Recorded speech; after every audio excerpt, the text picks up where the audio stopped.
Hey guys and welcome. Today, part 3 of Journey of the Notepads has just dropped by Battlefield themselves, and today we're going to be travelling over to Singapore, specifically Branny Island. Make sure you guys drop a like on this video and subscribe if you are brand new for plenty of FPS content throughout the rest of the year and loads of lore videos to do with all the biggest FPS titles coming this year as well. It's going to be a great year, so be sure to stick around for it and witness it for yourself. But if you guys haven't already seen the other two parts for this little series we're doing here on the channel for Battlefield, then I'll leave them both in the description down below. Go check them out. It gives you really good information and insight to exactly what the lore is about in Battlefield 2042 through the eyes of Kavan Bachir and exactly what the Notepads are like. Really interesting stuff, guys, but without further ado, let's get into part 3. Part 3, Coyote Run, February the 19th, 2042, Branny Island, Singapore. Even for those with nothing to lose, this was crazy. After months of moving everything from processors to port bellies, the latest cargo, 65 Australian refugees, added Coyote to this task force's resume. It was pin-drop silence as our ship passed through the sea wall, protecting Branny Island, Singapore's state-of-the-art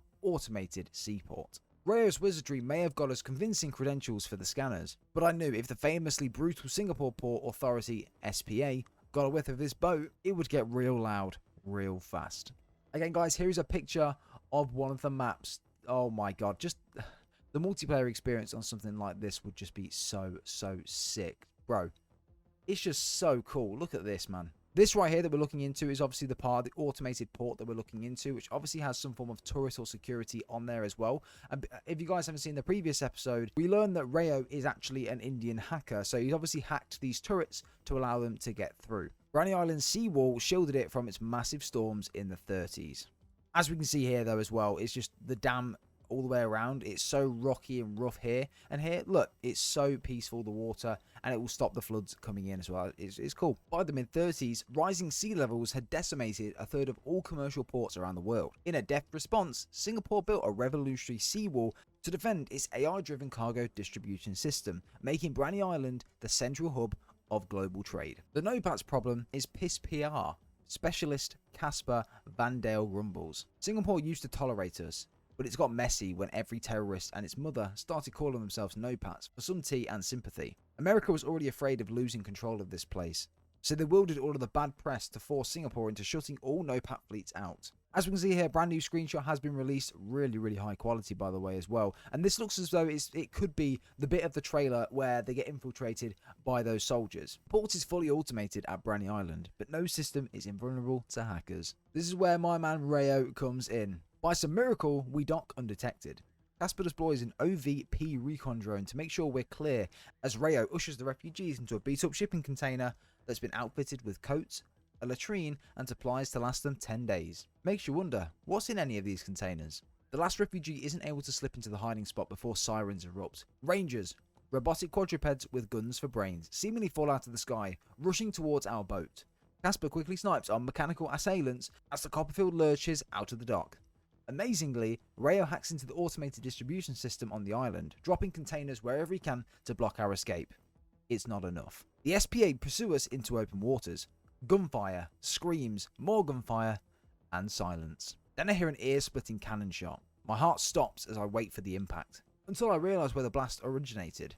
Constellation of vessels on the horizon. A Notepad fleet, fishing trawlers, container ships, tugboats, and more. There's no telling how many were armed, and the SPA had no interest in finding out.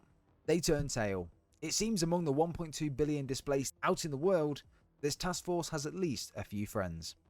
Chapter 4, the third faction. Continue the journey tomorrow. Guys, that is it. That is it for part 3. Again, pretty interesting, and I like the story that it's telling as well. Again, it's really interesting to find out how Kavan Bachir came about to be with the Notepads and the journey that he's been taken on when officially joining them. And bro, it just goes to show how many different governments and countries do not like the Notepads. It seems as though they're a targeted organization where in reality they are a really good idea, and they're a completely separate faction to the world governments and from different countries, and it's a place that people can go to and to fight for themselves and the people. Whereas the governments are actually making the Notepads out to be the bad guys, making them out to be pirates from stealing ships, stealing resources and things like that, and being a problematic group of people. But of course, reading through this, That doesn't sound like the case so far anyway. It sounds like when crisis hits, for example, in Hadar, Qatar, when the oil ran out, the governments just basically stopped with the people. They didn't care about the people,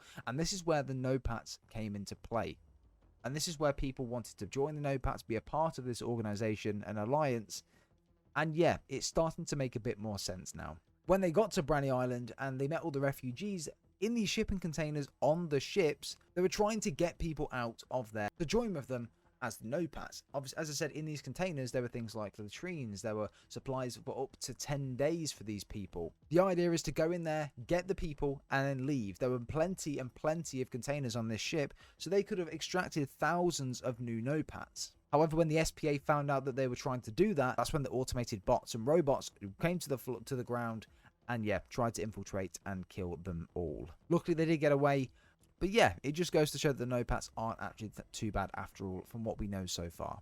But there we go, guys. Hope you have enjoyed today's video. Drop a like if you have. We're going to be covering this until, of course, it completely finishes, leading up to the short film, which, yeah, is going to be really, really cool. So, guys, let me know what you think down below in the comments. Let me know as well if you're following on from the lore on Battlefield 2042, or if you just want to play the multiplayer. I'd be interested to know. I'll see you all in the next one.